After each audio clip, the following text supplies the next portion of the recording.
तो यहाँ पे आपने देखना है इसका कोएफिशिएंट। अब यहाँ पे x वेरिएबल सिंपल है, इसके साथ कोई भी कोएफिशिएंट नज़र नहीं आ रहा, लेकिन यहाँ पे क्या होता है 1 होता है। यहाँ भी क्या है हमारे पास 1 है, यहाँ भी क्या है हमारे पास 1 है, यहाँ भी क्या है 1 है।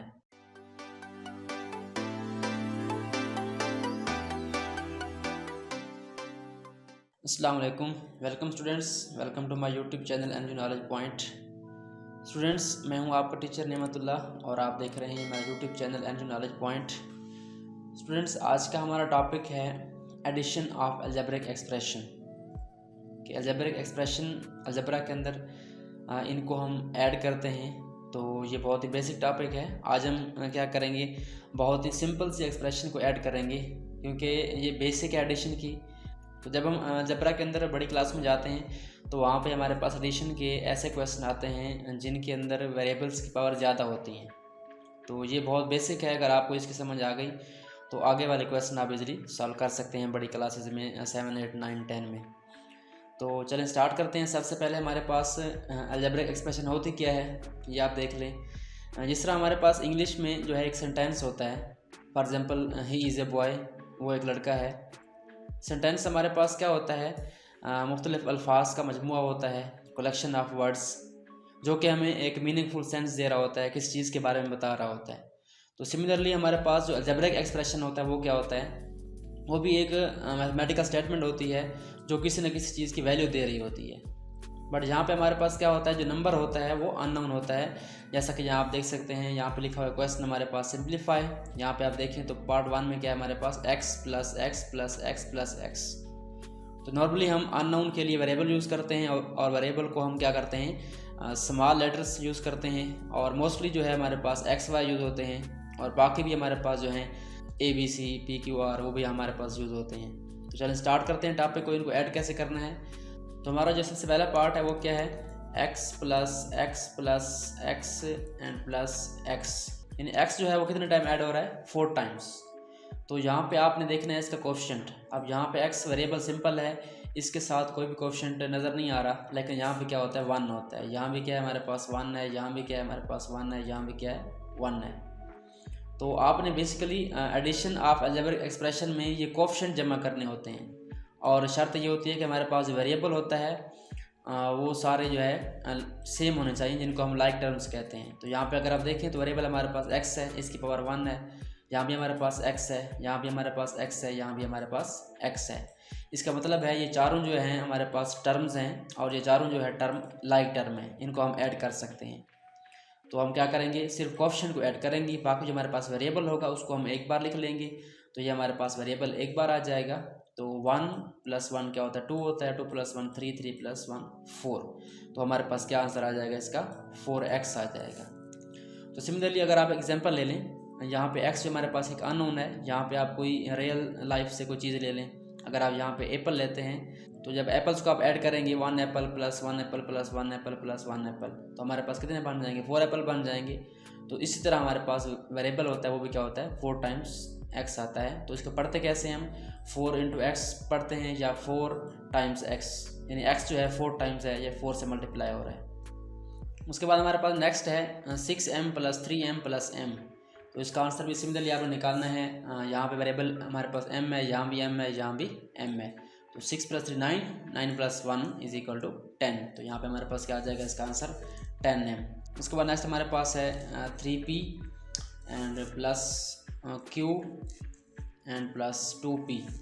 तो यहाँ पे आपने देखना क्या है कि हमारे पास जो टर्म्स हैं लाइक टर्म्स हैं या नहीं है। तो यहाँ पे अगर आप देखें तो 3p है, यहाँ पे q है, यहाँ पे 2p है। तो जो हमारे पास वेरिएबल p है, इसके साथ वाली टर्म कौन सी है हमारे पास, ये वाली है। ये दोनों आपस में लाइक हैं, बट ये जो है अनलाइक टर्म है, यानी q का वेरिएबल है यहाँ पे। तो हम क्या करेंगे, 3p और 2p को ऐड कर लेंगे, हमारे पास क्या बन जाएगा, 5p बन जाएगा। और जो हमारे पास q वाली टर्म है वो अकेली है, तो यहाँ पे आ जाएगी। तो ये इसका हमारे पास आंसर आ चुका है। उसके बाद हमारे पास क्या है, 11a है, और 11a के बाद हमारे पास क्या है, 6a है। 6a के बाद हमारे पास क्या है, 2a है, और 2a के बाद हमारे पास क्या है, 9b है। तो इनको आप ऐड करें।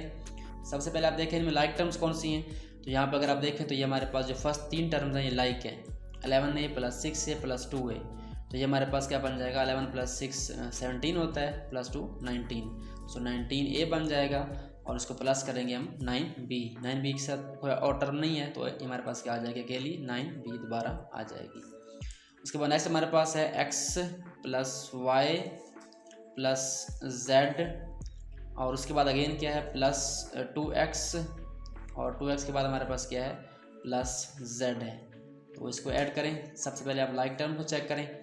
x वाले कितने टर्म में हमारे पास x वाले एक ये है और एक ये है, तो यहाँ पे आप इनको इकट्ठा भी लिख सकते हैं। पहले आपकी मर्ज़ी है x प्लस 2x इकट्ठा लिख दें। उसके बाद हमारे पास क्या है y जो है अकेला है तो y सिंपल आ जाएगा, इसके साथ और कोई टर्म नहीं है y वाली, तो z प्लस z जो है ये इकट्ठा आ जाएगा।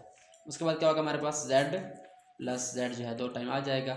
इसको आप ऐड कर लें। आप x प्लस 2x क्या होता है आप जानते हैं, यहाँ पे 1 है, सो 1x प्लस 2x क्या होगा हमारे पास, ये बन जाएगा 3x, सो 3x और प्लस उसके बाद y अकेला है, इसके साथ और कोई टर्म नहीं है लाइक टर्म, तो y सिंपल आ जाएगा और हमारे पास क्या है 2z आ जाएगा। उसके बाद हमारे पास सेट पे क्वेश्चन कुछ हैं, यहाँ पे आप देख सकते हैं a plus 9a plus 3b, a plus 9a plus 3b। Simply आपने पहले इसको राइट कर लेना है, उसके बाद आपने क्या करना है इक्वल लगाना है। और यहाँ पे अगर आप देखें तो a plus 9a like term में इनको ऐड कर सकते हैं। a प्लस 9a क्या होगा हमारे पास, यानी 1a प्लस 9a 10a बन जाएगा और 3b हमारे पास क्या आ जाएगा, सिंपली यहाँ पे आ जाएगा क्योंकि इसके साथ और कोई टर्म लाइक नहीं है, तो ये हमारा आंसर है।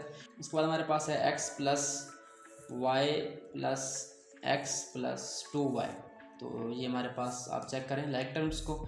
यहाँ पे हमारे पास x और x वाली ऐड हो जाएंगी और y और 2y वाली, तो x प्लस x क्या आएगा हमारे पास 2x और हमारे पास y प्लस 2y क्या आएगा 3y आ जाएगा। तो हमारे पास नेक्स्ट क्या है, इस तरह से आप सॉल्व कर सकते हैं। m प्लस 2n और प्लस क्या है 3n है और उसके बाद क्या है हमारे पास 4n है। तो यहाँ पे आप देख सकते हैं जो है 3 टर्म जो है हमारे पास लाइक हैं। आप यहाँ पे देखें 4n 3n और 2n ये आपस में लाइक टर्म है और m जो है अकेला है, तो ये हमारे पास m सिंपल आ जाएगा, इसका वैसे लिख लेंगे m प्लस लिख लेंगे और ये हमारे पास plus 2n plus 3n plus 4n क्या बन जाएगा 2 प्लस 3 5, 5 प्लस 4 9n बन जाएगा। उसके बाद हमारे पास लास्ट पार्ट है इसका, वो देखते हैं p plus 2q plus q plus r, तो ये हमारे पास क्या आ जाएगा प्लस 2p भी है इसके साथ। तो आपने क्या करना है p वाली को अलग ऐड करना है। p वाली हमारे पास कितनी है, एक ये है और एक यहाँ पे है, तो p प्लस 2p क्या होगा हमारे पास सिंपली 3p आ जाएगा और उसके बाद हम प्लस लगाएंगे 2q प्लस q क्या होता है आप जानते हैं 3q बन जाएगा ये, और 3q के बाद r वाली कितनी है हमारे पास एक ही टर्म है, तो ये हमारे पास सिंपल r आ जाएगा। सो स्टूडेंट्स ये तरीका है इसको ऐड करने का। आई होप सो आपको ये basic addition of algebraic expression की समझ आ गई होगी। अगर ये स्टेप्स आपको समझ आ जाते हैं तो आगे वाले जो क्वेश्चन आएंगे बड़े, तो उनमें लाइक टर्म्स और अनलाइक टर्म्स को आपके लिए डिफ्रेंशिएट करना आसान हो जाएगा और आप उसको इजीली कर सकेंगे। आई होप सो आपको आज का टॉपिक अच्छा लगा होगा। अगर आपको वीडियो अच्छी लगी तो लाइक करें और शेयर कर दें अपने फ्रेंड्स के साथ, अपने क्लास फेलोज़ के साथ। और अगर आपने अभी तक मेरे चैनल को सब्सक्राइब नहीं किया तो काइंडली मेरे चैनल को सब्सक्राइब करें और बेल आइकन प्रेस कर दें ताकि मेरी नेक्स्ट आने वाली वीडियोज़ का नोटिफिकेशन आपको मिलता रहे। Thanks for watching and don't forget to subscribe my channel.